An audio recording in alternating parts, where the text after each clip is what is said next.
Every class for the first 8 weeks always have an engagement level activity. Now, what happens with that student who, because he's taking this course as a requirement, he or she may be a musician, but they have to take this as a core requirement. They're not music major, they're science major, but they just happen in high school to play in the band, or they're a pianist, or whatever the case may be. What I do is I will make sure that they feel still engaged in it, because I will ask them questions, not as like, oh, you Mr. Know-It-All, or you know everything, tell the class. It's more like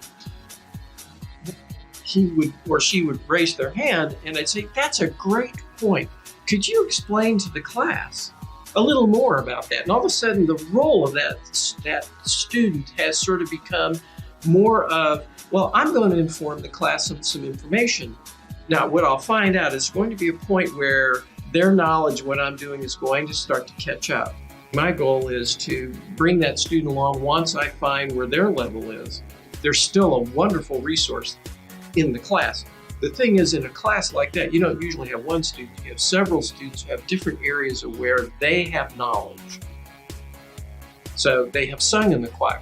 Maybe they've sung in the choir, they don't necessarily read music, but they've sung in the choir because they just listen, they have a great ear.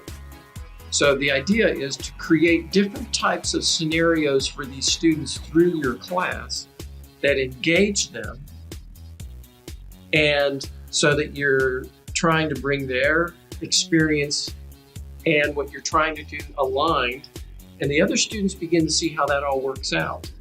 And they don't feel left behind. You use them, in music we call them section leaders. And if you're teaching a ensemble of some sort, you always have stronger players.